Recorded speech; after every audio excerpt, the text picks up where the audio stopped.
What's up, y'all? It's your boy, the Gotcha Mogul, here again with another banger video for you guys. And I know you guys have been wanting a spending guide in Artery gear. And I'm sorry, free to play guys, it's not for you. This is more for the Dolphins. But it's still insightful for you free to play if you decide to spend money eventually down the line. It's going to give you some insight on what you're going to be spending just to have a decent progression in Artery gear that isn't a crawl.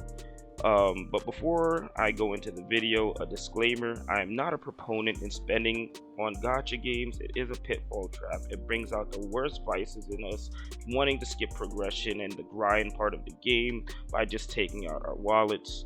And cough cough, games like Diablo Immortal have gotten a lot of attention recently because of their predatory tactics with 800% value purchases that make you feel like you don't have a choice but to get them, or else you're literally losing money, right?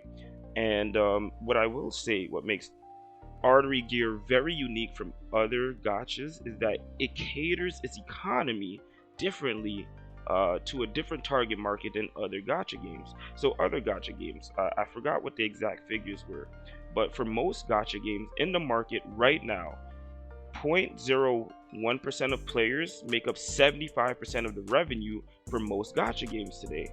And clearly that means that most of those players are whales, but that's not really a sustainable model when you think about it in a business sense. What this game does is that instead of trying to cater to the whales, they cater more to the Dolphins when it comes to overall progression. And yes, of course, they still cater to the whales with the PvP aspects, which I spoke about in my last video. Go check that out if you didn't see that. The definitive flaw in the gearing system in Artery gear. But basically, what they've done is that they've actually created a very fair progression for Dolphins, and it's not as expensive as you think, and I'm going to explain why. So I waited for the weekly refresh so that you can see the items back in the shop again. And this 38 backup energy, this is all you need. You of course are going to get this because it has significantly more value than the $24 60 backup energy, because essentially if you had the ability to buy 2 of these each week, it'll be 76 backup energy versus 60 for the same price, and you're essentially getting 30% more value per dollar. So this 38 backup energy is actually all you need weekly. Anything else is actually excessive, and I already explained this in a previous video, or in most of my videos anyway, that there's a ceiling in progression in this game because you never have enough upgrade mats. And segueing into that now, you want to make sure you buy these upgrade mats each week, both of the purchases that's available for each, or else you will just never be able to plus 15 gear, let's face it, because one, you're not farming enough to fodder gear into your existing gear to get them plus 15, and 2, they efficiency wise, these are the only things that are efficient to upgrading your gear anyway without costing you a lot of long-term progression. So definitely just focus on quality gear farming and just buying these each week, which 2 purchases of these is $2, 2 purchases of these is also $2, so already you are at $16. And then you want to make sure you buy 1 gear fusing crystal box each week, which will total to $21 a week. Now, $21 a week is $84 a month. That is very, very pricey. Now, for those of you that's trying to incorporate that into your lifestyle, they say that the average person is spending about $20 to $25 a day on lunch. If you were to replace, I guess, a meal a week that you spend on with this, and this is your entertainment value for the week, I can say that you can justify to keep playing this game because it's not really altering your lifestyle, right?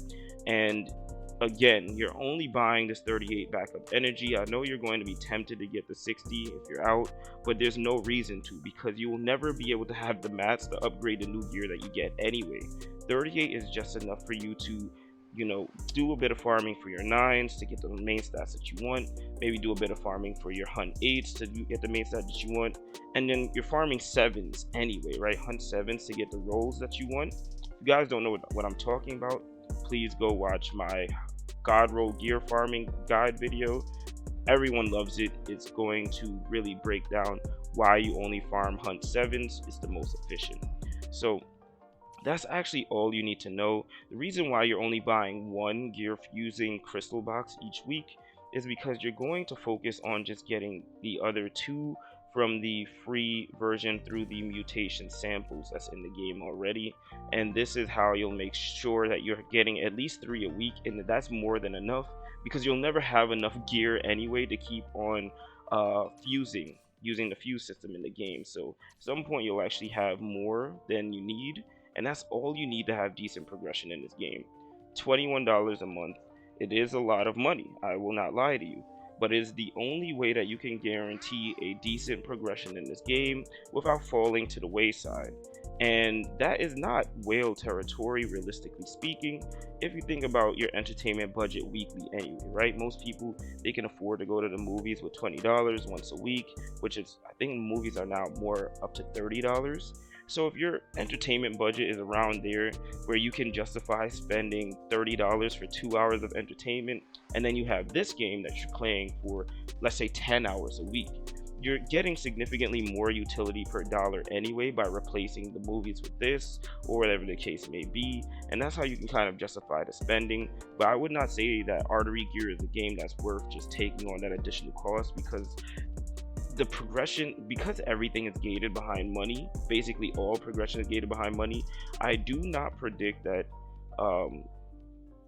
they will keep this model for a very long time. There will be a point where I do believe that to compete with their direct competitor like Epic 7, where Epic 7 is very, very generous with stamina, actually, comparative, relatively speaking, right? And because they are going to be afraid to lose a lot of newer players from trying their game, they're probably going to be more generous with stamina along the line. But as of right now, this is the most efficient way to spend your money without bleeding your pockets too much. And yeah, that's all I have for you for this video, you guys. Please leave a question, comments, concerns. I definitely want to know what you guys think about just spending your money on these 4 things, which is the 38 backup energy, your weekly gear material supply box, and your gear fusing crystal box. And yeah, I'll see you guys later. Please leave a like, comment, and subscribe. Peace.